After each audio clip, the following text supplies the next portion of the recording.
You're very welcome back to the Matchbook Weekend Football Podcast. I'm your host, Daniel Hussey, joined by the OG crew once again of Mark O'Hare and Adrian Clarke. And before we cover what we usually do, which is the four marquee Premier League games, bit of EFL, European bets, and best bets, there's no better place to start than Arsenal versus Manchester City, Adrian. And you've had a chance to study this game in depth for the PremierLeague.com. So you've a few interesting stats and takeaways from the game. But take it away for it. Yeah, I'm smiling through gritted teeth. I mean, I don't really want to talk about it, if I'm honest. But yeah, no, I broke down the game for the Premier League. So if anyone wants to check that piece out, more than welcome. But yeah, it was interesting, wasn't it? I think Arsenal played well in the first half. Pep did a Pep and tried something random with Bernardo Silva at left back. And although he did okay there, I think it weakened them so much in midfield that Arsenal were able to get up the pitch and create chances. Second half, he corrected it. And that's why Pep is such a great manager, such a smart coach, makes the changes. And Bernardo Silva on the right was outstanding, pressing the ball, winning it back in advanced areas. They regained regained possession 3 times as much inside Arsenal's half in the second half. So it shows how they went up the pitch. And they went super long. 22% of their passes in the second half were long. And it's identifying a weakness that Arsenal have had in recent times with Gabriel, Saliba, the fullbacks, just dealing with those longer balls up top. They've not been brilliant. And Haaland, of course, gave them a lot of trouble. So, plenty for Arsenal to learn. I think 1-0 Pep in the battle of Pep v Mikel this season in the league. So I'm sure the Arsenal gaffer will learn ahead of the rematch. And Adrian, very quickly, that 22% number is the most in a half, did you say, by any Pep Guardiola side since he's taken over Manchester City? At City, since he came into the Premier League, it's the most in a single half. Over the course of the match, I think 17.2% of their passes were long, the second most under Pep as City manager. So look, what they did, they identified a weakness and they played to it, and they looked to hurt Arsenal in that way. So well done to them. I think by the end of the game, there's no argument that they were the better team. It just looked to me like City were the ones who have won the title before. They are the ones that are experienced in those big games. And in the second half, it looked like Arsenal were new to it, and they were a little bit, they were just second best all over the pitch. Just lacked a bit of streetwiseness, a little bit of nous that City have in abundance. Yeah, Mark, over to you. And you want to be a little bit more critical from Pep Guardiola. Sometimes when these managers figure it out at halftime, they nearly come out of it more in a blaze of glory than they would if they just got it right from the start. Yeah, I think my friends were messaging me saying Bernardo Silva starting at left back, and I sort of laughed it off and said, no, that's just how your live score app is showing the team sheet. It's not going to be that way. So I was very surprised when obviously he was defending in that position, made a few fouls early doors, was lucky enough to kind of escape a card or two. Deploying him alongside Bukayo Saka was a brave call from Pep. And, I just think because of the final outcome, it's not being scrutinised as much as it possibly could or should have been, because if City don't win that game, Pep Guardiola gets heavily criticised for that decision, even if he did rectify it at half time. And I guess, like all geniuses, there always is a bit of madness about them. And, Pep has he's prone to throwing in one of these kind of wobblies here and there. And, it nearly cost City. That kind of left-hand side of their defence looked pretty vulnerable early doors, but Arsenal failed to make their pressure count. And I thought Mikel Arteta was bang on, really. I was quite positive of Arsenal's performance overall, particularly in that first half. And he did sort of admit that if we're not good enough in both boxes, you're not going to win football matches. And that's ultimately what it came down to. Arsenal effectively gave 2 goals away with sort of sloppiness in defence, and Eddie Nketiah missed a good chance or two in the final third too. I thought it was a strange game overall, kind of ebbed and flowed. There was moments of real quality from both teams, but then sort of edginess and a scrappiness about it too at times. And but yeah, enjoyable. A shame to see Arsenal kind of surrender top spot at this stage, and fingers crossed they can continue to sort of march on and give City a real run for their money between now and the end of May, really, because we always said that it was almost impossible for Arsenal to repeat a 50-point tally from their first 19 games. It's 2 wins from 6 now. You just got to hope that they can sort of turn things around and get back into the winning groove and really make this a title race to live long in the memory, because Man City have been there and done it, and you expect them to sort of kick on from here too. But yeah, fascinating game. Just a shame. I didn't think Arsenal were 2 goals worse than City. No, I'd agree. And look, they did it without Thomas Partey. That was a hammer blow ahead of kickoff, wasn't it? And of course, Gabriel Jesus. So hopefully, by the time that rematch comes around at the Etihad Stadium, Arsenal are at full strength with Jesus and Partey, because I'd like to see them matched up against them. I do think those two players would have made quite a bit of difference. Although Jorginho was fine with his performance, I think Partey's got that physical presence, and he might have been able to break up one or two of those attacks. They were gifts, weren't they? The goal, that's the regret from Arsenal's end. They were all preventable goals. One bad back pass, the other one, Gabriel gives it away in a bad area. And even the last goal, Trossard loses the ball, with no support, and they break on us. And I think Arsenal centre-backs, Gabriel and Saliba, are just having a little bit of a wobble at the moment. If they can just steady themselves down and get back to the early season form, Arsenal will be much more stable in the weeks and months to come. And I've got the trust in them that they will do that. Yeah, obviously Ivan Toney had a field day there last weekend as well. Let's have a quick look at the prices. Just I know a lot of people like referencing these during the season. Incidentally, before, like, the current price is Manchester City 1.63, Arsenal 2.98 for the Premier League title on Matchbook. Manchester United 20.0. For reference, Manchester City were matched outright at around 2.04 before the game last night, and Arsenal were matched at 2.2. Condolences to that punter who matched them at 2.2 before the game, expecting Arsenal to kick on and beat Man City. And Mark, are these out of interest now for outright markets like the Premier League, when it's essentially a 2-horse race, maybe a 3-horse race? Is this a market you monitor and maybe look to get involved in at all, or is it a case that you just keep an eye at throughout the season? Yeah, the latter really. I sort of had a little look before kickoff, because once the Partey news kind of broke in the late afternoon on Wednesday, you could see City's price starting to sort of collapse a little bit and Arsenal being pushed out. And I was just interested to see how the outright movement has kind of reflected that. And they hadn't done a huge amount really. So if you wanted to get on City, then there was a good opportunity to do so then. Obviously now about 1.6-ish, I think, to win the title. Arsenal can be 3 points clear if they win their game in hands, but ultimately they have to go to the Etihad, and I think it was well banded around already last night. But I think it's 11 wins on the spin now for Man City against Arsenal. So they've got the psychological blow there, winning at the Emirates, beat them in the FA Cup too. So that's clearly going to be the real sort of 6-pointer, if you like, in the title race. I'm not one to sort of get involved in long-term markets at these kind of prices. Much more interested in sort of bigger prices, and you're not going to often get that in the outright market. I think the relegation does potentially throw up a couple of interesting angles.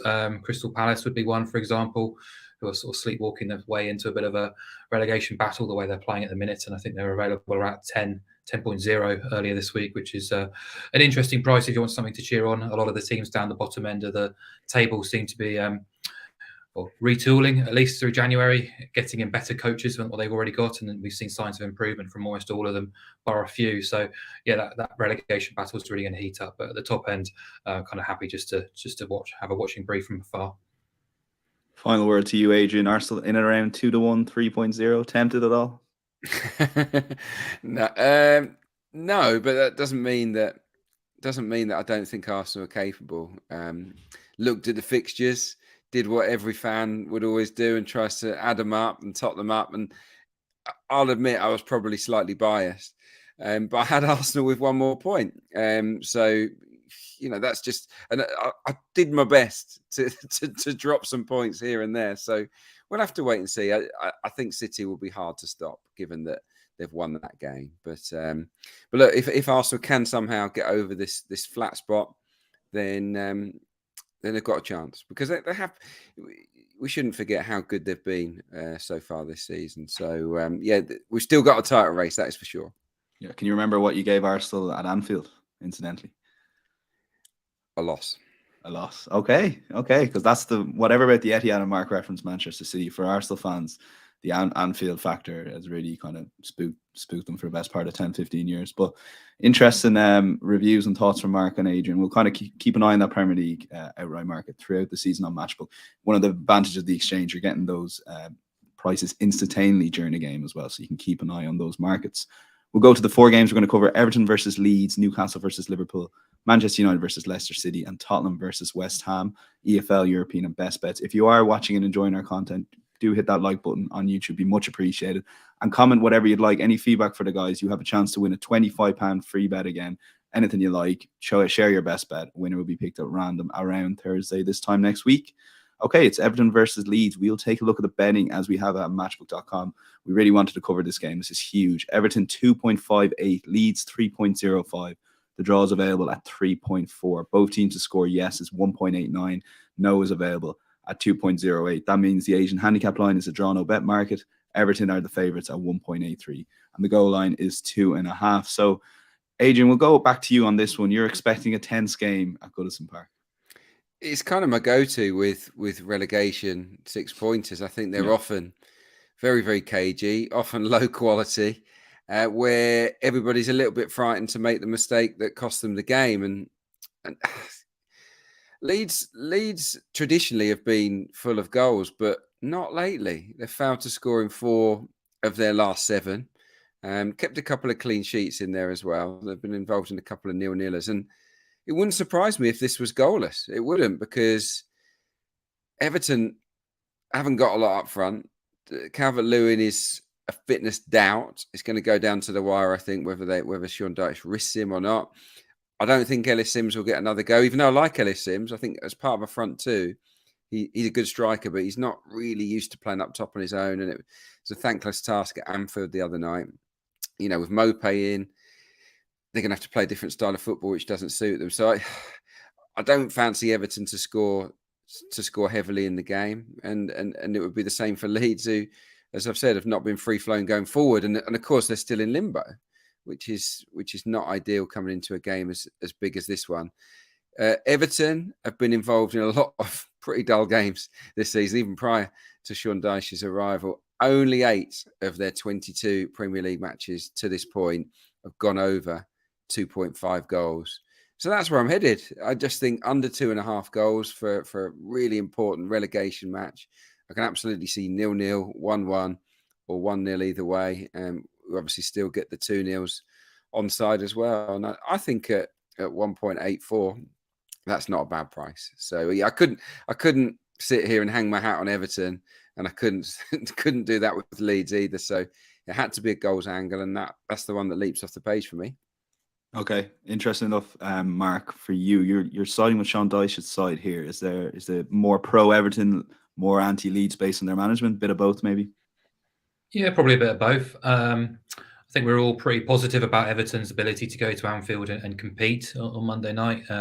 Obviously, we weren't aware that Dominic Calvert-Lewin was going to miss out through injury, and that was a big, had a big knock-on effect for Sean Dyche and Everton's prospects. And as Adrian says, Ellis Sims is a capable forward. He's earned his stripes in the EFL, but very green in Premier League terms, particularly leading the line on your own. And it's pretty obvious that Everton's kind of lack of attacking threat outside of Calvert-Lewin has to be addressed, and his availability is going to be key this weekend if Everton are going to be successful. Word is, well, at least what I can see, is he probably is going to be fit and available. He was touch and go on Monday night, which is a big positive and a big reason why I'm pro Everton, actually. I think the disappointing factor from Monday was the intensity and the competitive edge we saw against Arsenal wasn't quite there at Anfield, and the performance was probably more in keeping with Everton's actual levels rather than the sort of levels they rose themselves to against Arsenal. But I think a return to Goodison against a relegation rival should undoubtedly kind of spur that home crowd on. We saw during Lampard's reign last season, the support can be the 12th man for Everton. For Leeds, I think they can be positive about their performances against Manchester United. Last weekend, they were unfortunate not to score. David De Gea was in good form between the sticks. Leeds had 16 shots overall, some good chances in that first half, but United's extra class in the final third told late on. And that's just been in keeping really with Leeds' season, or forever really, since they've returned to the Premier League, because they've been playing reasonably well in a lot of matches. Haven't been absolutely on it in every facet though for 90 minutes, and that's unfortunate, because if the attack is converting chances, the defence is giving away goals. If the defence is standing up, the forwards are misfiring. They can't seem to put it all together at the same time consistently, and that's ultimately why they've only won 4 Premier League games in 22 this season. And that's why I'm happy to oppose them, because this team, as I say, has just won 4 games all season. To get Everton on side, Sean Dyche back at home, Goodison Park crowd behind him, just having that draw on side as well, Everton +0 at 1.83, does appeal to me. As I say, I think the performances for Leeds have been reasonable, particularly under Skubala. they were good in places under Jesse Marsch as well. But as Adrian says, that the managerial limbo can't be a positive, surely. And I think it's hard to trust a team who've won so few games and kept so few clean sheets this season to get a result. They've won once away all season. So I'm happy to presume that Everton can at least get a point out of this game. So, yeah, that's the thinking, really. But happy with you to go with Adrian along instead of mine, if you like, because ultimately, if Everton do win this game, it's hard to see them winning sort of 3-0. It would be a 2-1 more likely if it's to break the 2.5 goal line. So, I think both selections have got decent legs. So I'd be happy to opposing leads, but also goals too. Both same price. Everton draw no bet effectively from Mark 1.83, and we're going to go with Adrian under 2.5 1.84, which I was going to go Mark before you mentioned it based on his Champions League bets over the week. Let me just read them out. Both teams to score no. Milan versus Tottenham. Bayern Munich draw no bet, even money away to PSG. Dortmund and under 4.5 goals, 3.05. And then Benfica, which everyone went with, and Adrian put that up as his best bet, the anti-Scott Parker. So, Adrian, you're the man in form. Well, yeah, I mean, yeah, I'm glad you said that, because not every week is as good as that week. So yeah, I was quite chuffed, I've got to admit, although slightly miffed at myself for actually not putting anything on any of those myself, particularly the Dortmund one. There's so much going on, I just forgot to have a little dabble, so that was frustrating. Just a quick one on tactically. Last thing on this, I do think that the Everton midfield against Arsenal were colossal, weren't they? I thought they were the sort of heartbeat of the team. I think they'll meet their match against Leeds. I think that McKennie and Adams will relish the kind of game that Everton will give them, and I just think that could end up being a proper tear up in the middle of the park, with not that much quality, but a lot of aggression. Okay, yeah, that's an interesting play. It's going to be a very mobile midfield battle there at 3:00 on Saturday. We'll move on to the 5:30 game. This was the game of my choice. I really wanted to cover this after watching the Merseyside derby on Monday Night Football. This game was talked about a lot. It's Newcastle at home to Liverpool. Let's take a look at the betting as we have it at matchbook.com, because we've got two fascinating opposite thoughts from both the guys here. Newcastle are the favourites, 2.62. Liverpool 2.86. The draw is available at 3.65. Both teams to score. That's just changed there, as you saw on screen. It's now 1.71. 2.38 is no. And the Asian handicap line sees draw no bet effectively. Newcastle 1.9, Liverpool 2.08. We'll touch back on that market in a second. And the goal line is 2.5, a good bit shaded towards the over. So we're looking at potentially goals here. Mark, we'll hand this over to you first. Just to give people the context, you're going for Newcastle in the draw no bet market, and Adrian's going for Liverpool. So I'm interested and fascinated by both these cases here. Sure. It's not going to be my strongest selection of the weekend by any stretch, but Newcastle, I guess we're talking about Arsenal kind of slowing down a little bit. Newcastle, who have exceeded expectations by a long stretch already this season, to be sat inside the top four. They've lost just one Premier League game in 22, have qualified for a Wembley Cup final, have matched a club record unbeaten run. There was a real sense of frustration about their performance last weekend at Bournemouth, which kind of goes to show how far they've come. It's now 5 draws in the last 6, which has slowed progress. They weren't anywhere near their best at Bournemouth, and Bruno Guimarães' absence is being keenly felt as well. You know, if Trippier doesn't clear that goal line effort in the 90th minute, they could have lost that game. But Guimarães absent again. Whilst he doesn't sort of single-handedly kind of solve the creating and conversion problems, he does raise performance levels, and when he's out of the team, that is a negative against Newcastle. And Eddie Howe has been criticised a little bit recently for probably being a little bit too slow to read matches tactically and get the best out of his troops when they're perhaps not at their best. But team news is positive again. Callum Wilson's back, and perhaps I think a home tie against Liverpool will rouse the home crowd at St James's Park enough to sort of reach their recent levels. And Liverpool may have won and looked improved against Everton on Monday night, but as we said, Everton were missing, a very important player to how they like to play. And this isn't a Liverpool team whose away record is remarkably poor this season. Only 5 sides have collected fewer away points than Liverpool. They've won just twice on their Premier League travels all season, and they've conceded 3 goals in each of their last 3 away Premier League matches, each of which have ended in defeat all season long. Their away record averaging 1.9 goals per game against, and they're meeting a pretty formidable Newcastle defence, which at St James's Park is very, very little away. So whilst Monday was a step in the right direction, I think it's hard to ignore the wider problems that Liverpool have encountered in the past weeks, months, across the whole season. So ultimately, the way I looked at this match was Newcastle have lost one game all season. It was a very unfortunate loss in the reverse game at Anfield. They're unbeaten at St James's Park. They've lost only 2 of 25 home league games under Eddie Howe against the Liverpool team, who've won twice in 10 on their travels, conceding goals consistently. So I've sided with Newcastle with the draw no bet on side, knowing that if the draw, I get my cash back. So the only way the bet loses is if Liverpool win. And look, they're more than capable of it.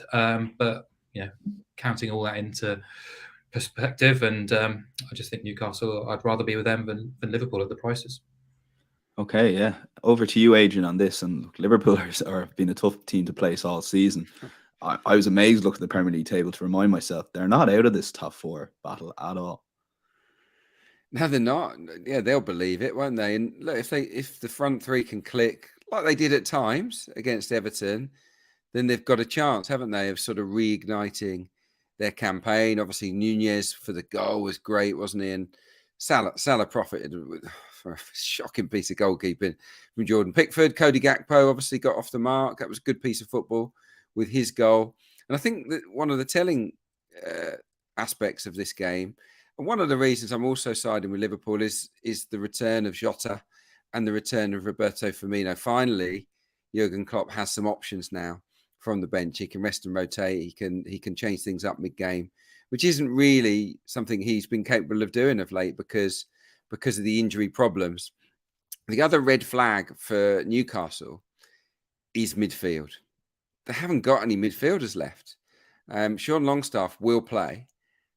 He's the only one of Eddie Howe's preferred 3 that's going to be fit, because normally it's Guimaraes and Willock in there. Willock's out with a hamstring injury. Guimaraes is suspended.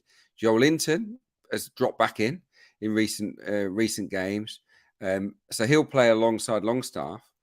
There's no one else that stands out. I don't know whether Elliot Anderson's going to play or whether Eddie Howe will just have to change the system from 4-3-3 and maybe go 4-2-3-1 and put Isak in behind Wilson or something like that, something different.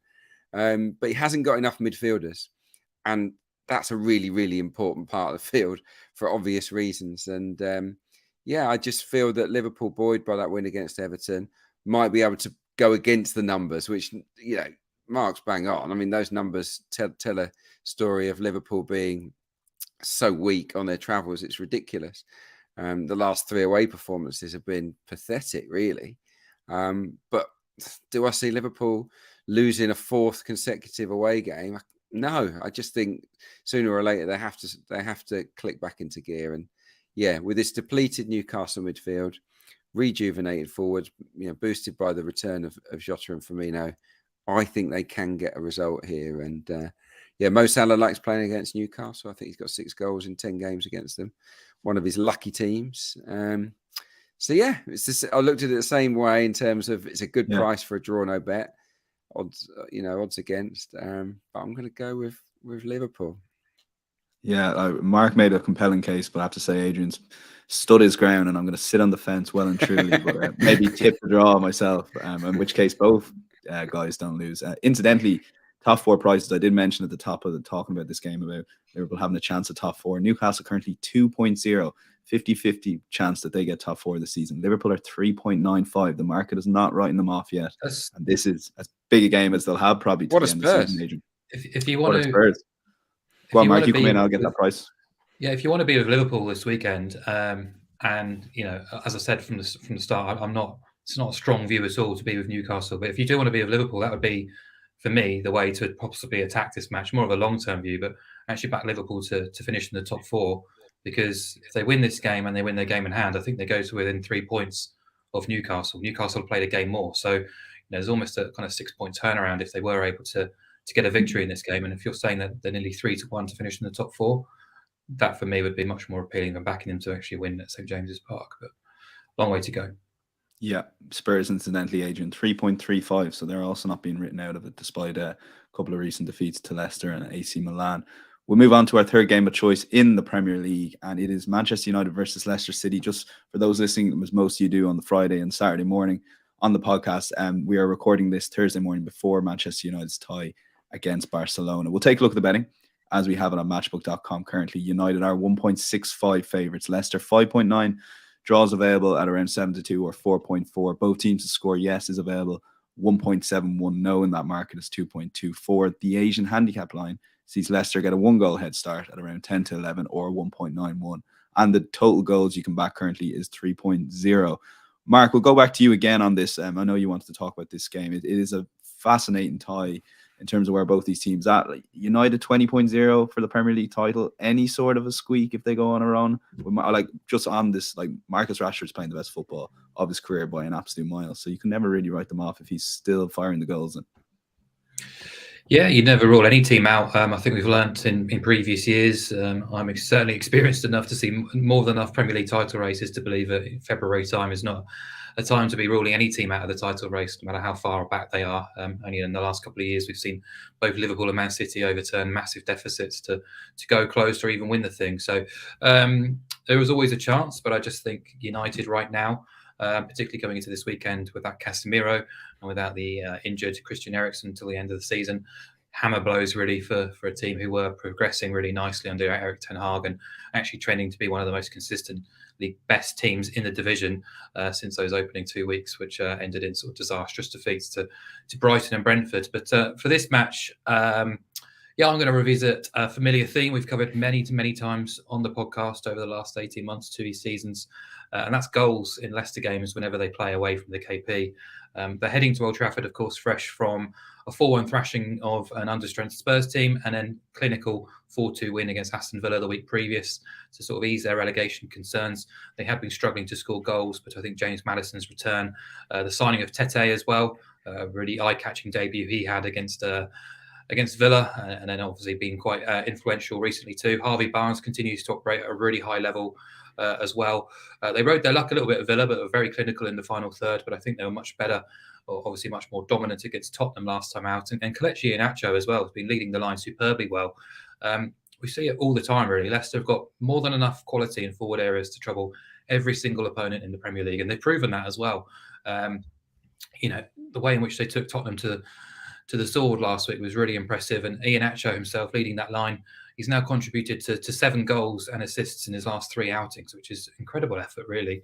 But yeah, Leicester away from home since the start of last season, they have scored in 27 of 30 away Premier League games, which is remarkable, averaging 1.63 goals away from home. That's basically a better strike than almost all of their Premier League rivals away from home. The issue being is they just don't keep clean sheets, just 4 in that 30 away game sample. That's led to 77% of both teams scoring in those away games and fixtures averaging 3.66 goals per game, a very high total. This season alone, they scored in 10 of 11 away. They scored twice or more in 7 of those 11 away, averaging 1.91 goals on their travels. They scored twice at the Emirates, twice at Spurs, Brighton, and scored at Anfield and Stamford Bridge. They don't care who you are, where you're from, what your history is. They will go there and attack you, and they tend to score goals. So I fancy them to do that, considering there's no Casemiro here, which obviously weakens United in the middle. No Eriksen, a United team who've kept 1 clean sheet in 6 in the Premier League recently now. And obviously, as you say, in between 2 testing Europa League ties against Barcelona. And Erik ten Hag has been quite bullish about his desire to win trophies this season with United. He's a serial winner. He wants trophies. He wants to win competitions. I expect United to take those matches pretty seriously against Barcelona, as they have done in both cup competitions domestically too. But ultimately, United are pretty strong at Old Trafford too. I think it's 8 wins from 11. They've scored twice or more in 8 times as well. As you say, Rashford's in tremendous form. Garnacho is making a real impact. Bruno Fernandes looks like the player we knew from his first couple of seasons. And it's no surprise, really, Ronaldo's left the club and suddenly these players are starting to come to the party again. So, obviously, I think United will contribute. I think both teams score. And I think if we can get to 2 goals, we can easily get 3, 4, possibly even 5. So I've gone over 2 3/4 goals, just shy of 1.8. Okay, yeah, I thought of the Backstreet Boys when you were saying I don't care who you are, where you're from there, Marcus. I thought you were going to keep going with that reference. Yeah. But look, there's some interesting, fascinating stats about Leicester City away from home. Adrian, I guess you're on the same lines, but you're a small bit safer with both teams to score around 1.71. Yeah, I mean, it's a smaller price for a reason. Yeah, I just think both teams to score feels pretty nailed on. Mark's used all the stats really. Just one blank on the road this season from Leicester City. That was at Nottingham Forest, a really inept performance that day. Other than that, they just keep scoring away from home. The front four, terrific. I wrote a piece for the Premier League on that front four that's not been released yet, but incredible. I mean, 11 direct goal contributions from those four players in the last 2 games. 2 games. They've all scored. Tete, Maddison, Barnes and Iheanacho. They've all assisted apart from Tete, sometimes multiple times. They have been on fire, and I think that given United's weakness in midfield at the minute, they'll get opportunities to create and score in this game as well. But yeah, clean sheets, just a really rare occurrence, aren't they, for the Foxes? And Man United have a great record against Leicester in terms of scoring goals. They've scored at least once in each of their last 27 Premier League matches against Leicester City. So it's a real rare occurrence if they don't find the back of the net in this fixture. So both teams to score for me is the pick, but look, you get a better price with Mark's selection. So yeah, I can absolutely see why he's gone for that. Yeah, let's lock in both teams to score 1.71. Slightly safer on that regard. Manchester United, Leicester, both teams to score in around 1.71. If you do like Mark's selection, over 2 3/4, it's in around 1.78. We'll go to the Sunday primetime kickoff, 4:30. Spurs at home to West Ham, London derby. We'll take a look at the betting as we currently have at matchbook.com. Tottenham Hotspur can be backed at 1.86. West Ham available 4.8, and the draw is 3.8. Both teams to score, yes. Favourite in that market at around 1.79. No is 2.1. The Asian handicap line, West Ham are getting half a goal started over, even money 2.06. And the total is 2.5, shaded a good bit towards the over. So, Adrian, over to you on this one. Look, you ended up calling Tottenham right. I thought at 1-0 down, they would come out of their shell and maybe try and get 2-3 goals. But that midfield is a problem for them at the moment. Yeah, look, they weren't awful in the game against Milan. They probably deserved something out of it. But yeah, it's just a bang. It's two pretty bang average teams, wasn't it? Going head to head, they can still go through. Obviously, the Conte news is a real shame for them and for him, that he's not quite well enough to come back from Italy. That he needs to recuperate for a little bit longer. It's a sensible measure, isn't it? He's got to look after his long-term health. But yeah, the assistant did okay before, didn't he? When he took them for the City game, and I see it being another low-scoring affair, I've got to say.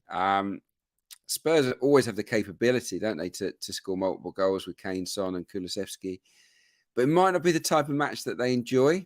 They like it, of course, when opponents come at them, leave a little bit of space for them on the counter. But I don't think David Moyes is going to do that. It's not his way, is it? I think when West Ham were flying last season, he was a bit bolder. But he's reverted to type this time around. They've been pretty cautious, particularly on the road. 8 of West Ham's 11 away games have gone under 2.5 goals. They've only scored seven times on the road this season. It's the third fewest.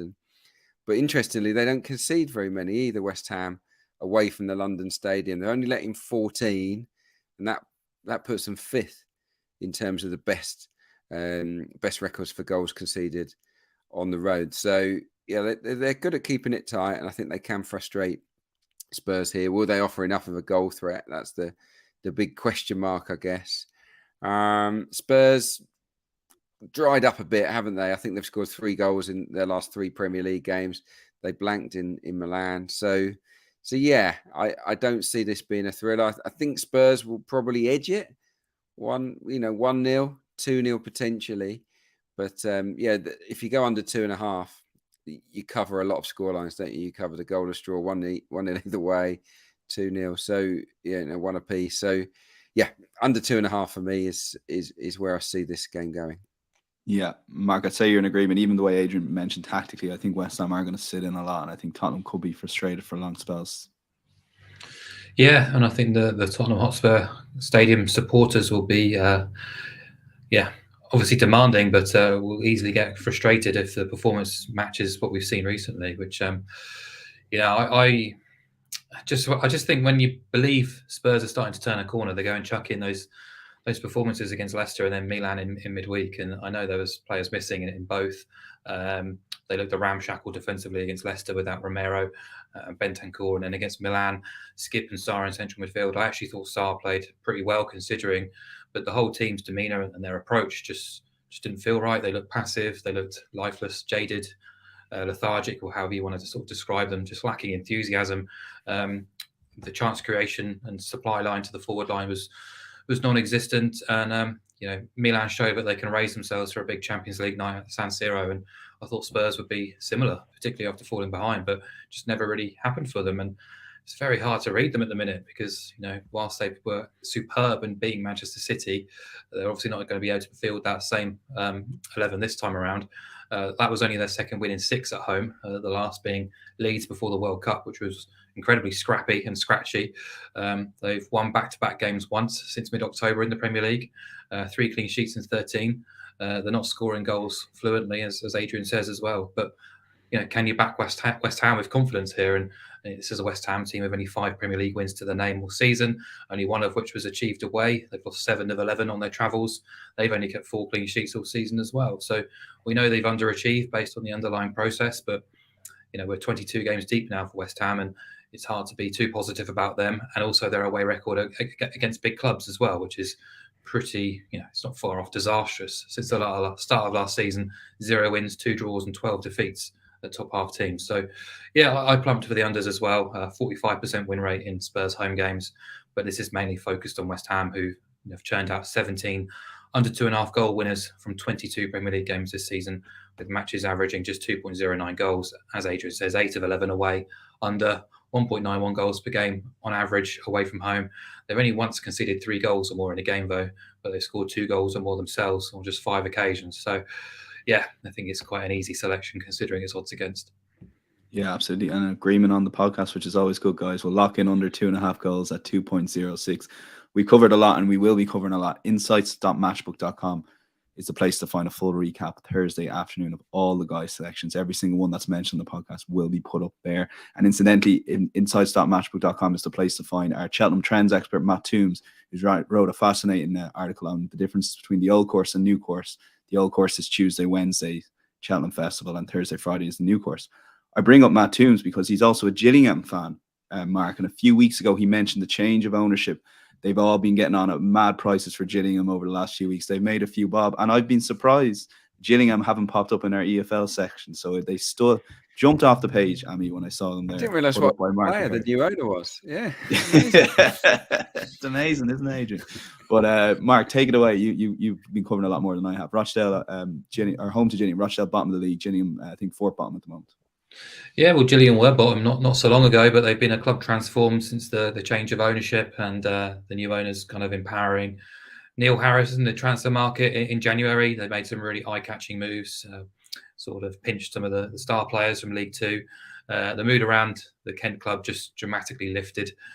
Huge sense of optimism back around Priestfield Stadium. They've actually sold out the stadium in the past couple of weeks, which is kind of amazing considering where they were just a couple of weeks ago, really. And their on-field performances have been very strong too. They were edged out by Stevenage on the 2nd of January, 1-0. Stevenage away, one of the toughest away days in the league. But since then, they are top of the form table in League Two with 13 points from a possible 18. A team that couldn't score in 2022 have now scored twice or more in 4 of their last 6 and kept 3 clean sheets in that same sample. Their record against bottom half teams already this season was strong. They'd only lost 4 times against that sample of teams, but they're unbeaten in 5 against teams below them in the table with 5 clean sheets. And they're obviously now in a much, much stronger position than when they went into play the majority of those matches this season. They're going away to Rochdale, who we talked about last week, or Adrian did, rock bottom. They actually performed pretty well last week against Northampton to take a point in that game. But then a really tough midweek away trip to Leyton Orient, were well beaten in that. Means they've lost 5 of their last 6 without winning any. And overall, they've won just 5 games from 31. They've kept 4 clean sheets. They've scored 2 goals or more just 4 times. So obviously, if you're struggling to keep clean sheets and failing to score more than once, it's obviously no surprise to see you've only won 5 games all season. They've lost 10 of 15 at Scotland. I think they've lost 20 league games already this season. One of the worst expected goals outputs in the division. They've won once at home to bottom half teams all season. And Gillingham just have to be treated dramatically differently to where they were at the end of 2022. They're a team trending upwards, a team with one of the best coaches in the division. I expect them to finish well clear of the relegation concerns. And yeah, the price is already moving a lot. When I kind of highlighted this in the notes on Wednesday, Gillingham +0, the same as draw no bet, was 2.05. The best you're going to get now on the market is 1.91, but I still make it a bet. Get the draw on side as well. So get paid out at 1.91 if Gillingham win, but if it's a draw, we get our cash back. So Rochdale winning is the only way we lose our stake in this one. Okay, and Mark, very quickly, with the market moving one way, how far will you play this up to 1.8, down to 1.75, or? Ideally 1.8. I expect it to go shorter than that. So 1.75 would probably be the cutoff. From there, you probably want to be looking at alternative markets. Okay, for those listening on Thursday or Friday and Saturday, maybe that market has moved. Adrian, it's League Two, sticking with League Two here. Bradford home to Barrow are odds against here, 2.04. Yeah, I think that the odds surprise me because they're at home to Barrow, and I think that Barrow are just bang out of form at the moment. They've won 2 of their last 14 matches. They've lost 8 of those 14, Barrow, and they've sort of hurtled down into the bottom half of the table. They've not scored in 5 of their last 8 games, Barrow either.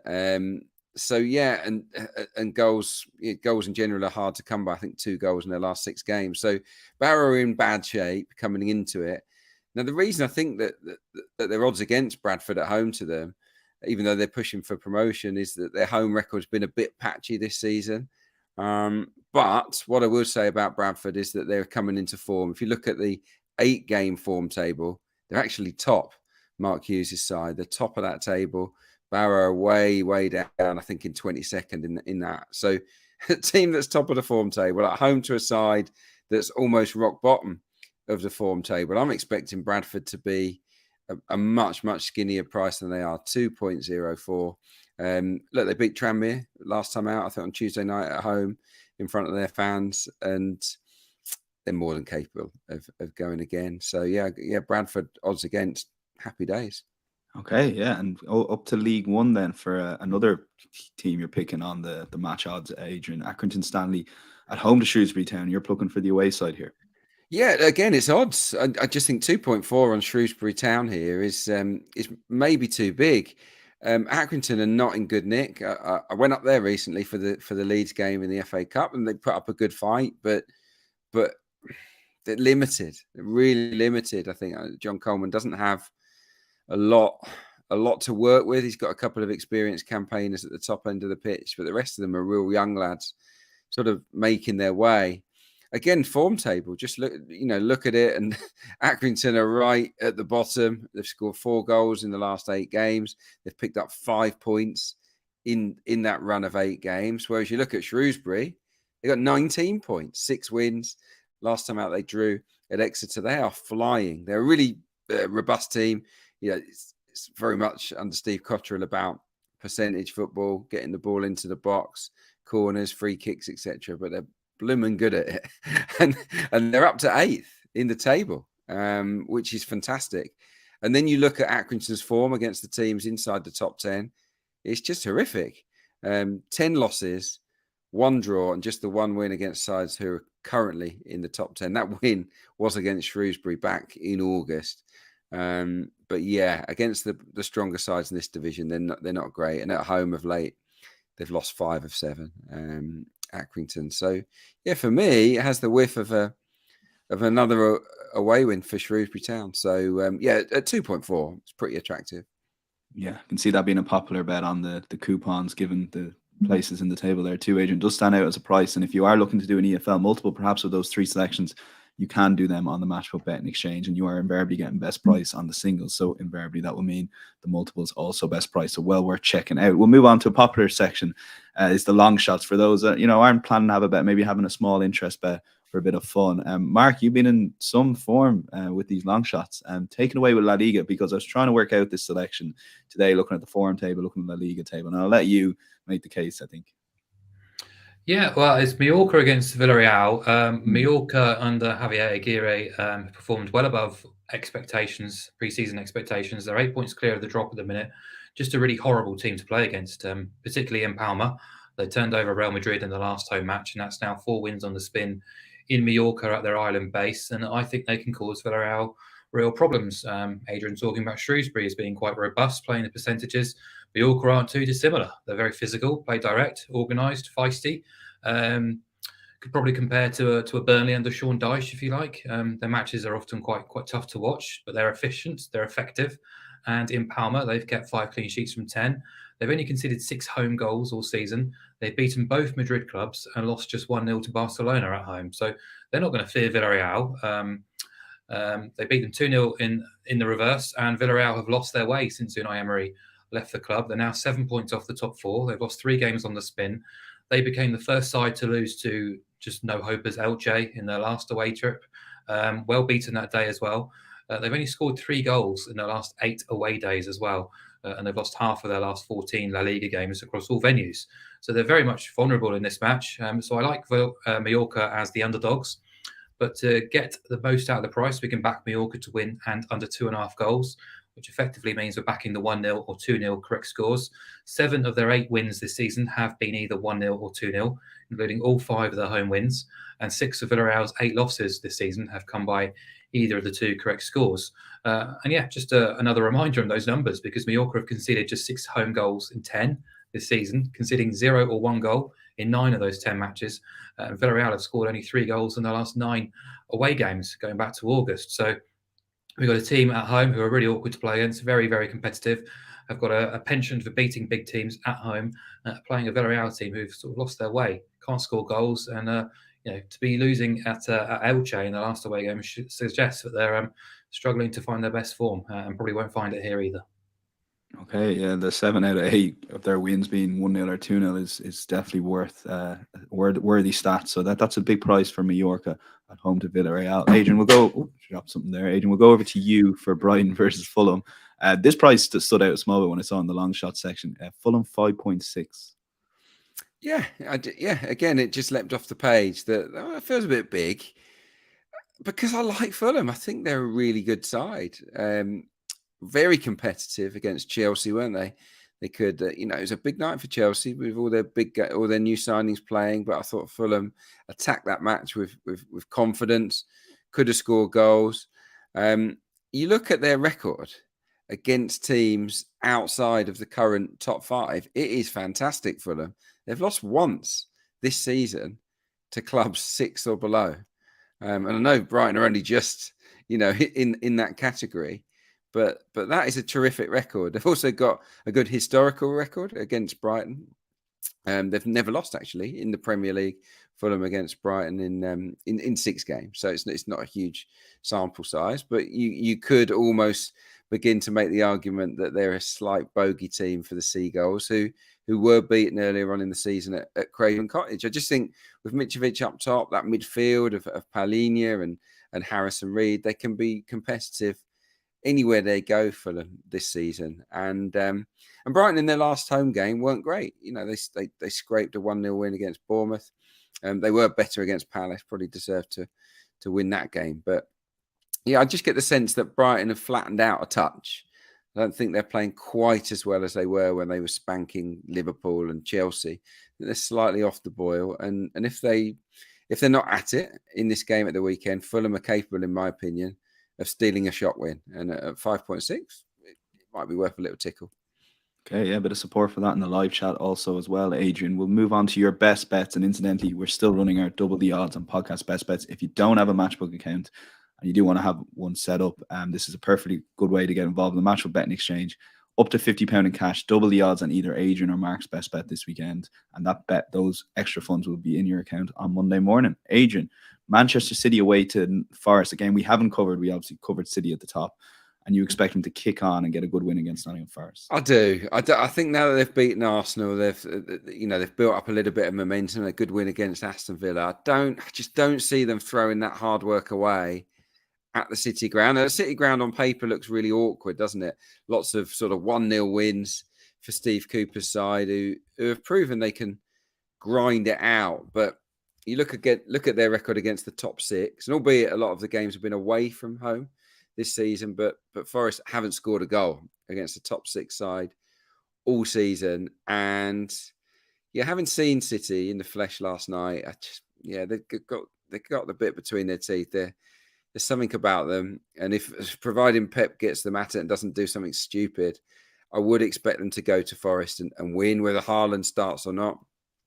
Yeah, Haaland's pace and power could be too much for McKenna or Worrell or Bolly. These guys, I think they might find the going tough, and even if it's Alvarez, his sharp movement might not be ideal for those centre backs. If you look at Man City's record against bottom half sides, it stacks up 10 wins and 2 draws so far this season, no defeats for City against sides in the bottom half. And then you flip it around and look at the matches they did win. What sort of games were they? Well, most of them are quite high scoring, actually. 13 of Man City's 16 wins have gone over 2.5. And when you think that they're available at 1.35 just to win the game, and then you've got a 13 out of 16 record at going over 2.5, you get a big old jump, don't you, to 1.96, in my opinion, almost even money. So that's the way in, I think, for Manchester City at the City ground. I fancy them strongly to just have too much quality, too much class for Nottingham Forest. Yeah, it looks on first glance a big price, 1.96. Similar price for you, Mark. Middlesbrough home to QPR. We outed you as a QPR fan last week. You made it pay. It's a pity you didn't have a chance to get them at home to Sunderland, considering they lost 3-0 in the week. So where are you at right now with QPR as a QPR fan, firstly? I don't know where to begin with that, to be honest. On his knees, yeah. I mean, it's pretty grim, to be honest. Beaten at home by Millwall, improved performance against Sunderland, and I think that's what's we actually were all right against Millwall, but improved against Sunderland. But just everything's going against the club right now.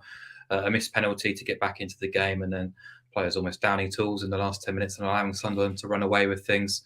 Now, of all the venues you want to go to in your next trip on this miserable run of form, I think going to the Riverside to face Middlesbrough is definitely one of the most daunting. A Borough team whose underlying process under Chris Wilder, not just last season, but even the start of this campaign was actually really strong. And he suffered from a bit of negative variance at the beginning of the campaign, was removed from his post. Michael Carrick's come in, picked up the pieces, basically sustained Borough's really high performance levels and standards and underlying metrics, improved them in places, made a few tweaks, and he's just enjoying a great spell of positive variance, and the unmeasurable kind of belief and momentum and confidence and consistency has all kicked in, really, and it's made them a really formidable beast at the minute. They've won 12 of 15 since the start of November. No team's won more points in that sample. They scored twice more in 12 of 15, including going away to Sheffield United on Wednesday night and winning 3-1 with a really clinical performance. They've got two of the hottest properties in the final third in Chuba Akpom and Cameron Archer. They've won 5 on the spin at the Riverside as well. Just a team all moving in the right direction with real belief. And I think they will make a real consistent and concerted effort to finish in the top 2, despite the points deficit right now. As for Rangers, we're sort of dropping scarily towards the bottom 3. If we don't put our socks up soon, we will be involved in that battle. As I said last week, since the topping the table on the 22nd of October, Rangers have won 1 in 16, taken 9 points and scored only 8 goals in those 16 fixtures. Neil Critchley's had absolutely no reaction from his players whatsoever. There's talk he would be or could be sacked after this match at the weekend if results don't go our way. There's injuries affecting both boxes. The bench was down to the bare bones in midweek. It's looking very bleak at the minute for Rangers. So, I think this is easily nat material for me. It was Middlesbrough minus 3/4 on the Asian handicap at 1.95. Since Middlesbrough beat Sheffield United on Wednesday night, that price has been swallowed up quite quickly. I see it's only 1.78 right now currently, but the way in which we can get around that is actually by backing Middlesbrough to win and over 1.5 goals, which is 1.95 on the Matchbook site. Basically backing Middlesbrough to win by any scoreline that's not 1-0. And we're getting paid out almost even money. As I say, they scored 2 goals and more in 12 of 15 since the start of November. No team has earned more points in that time, and QPR have earned the second fewest during the same sample as well. So, form team against a team bang out of form should be a routine home win. Okay, we're locking in Middlesbrough and over 1.5 goals at around 1.95 to beat QPR. That's it. We're done. Insights.matchbook.com is the place to find Mark O'Hare's on fire tip in front, Mark, and that is one of the selections. The others available that was filed on Thursday morning. You'll also find Adrian Clarke's Premier League Insights column. That'll be filed on Friday morning as well. We've got Cheltenham content there. We've got horse racing tips there as well. So do check out insights.matchbook.com, particularly over the weekend. If you want a recap of any of our podcasts or find Mark O'Hare or Adrian Clarke's Insights column, we'll be back on Monday, 1 p.m. with Miguel to look at another week of Champions League football. Until then, enjoy the weekend's football and we'll chat to you then. Bye-bye.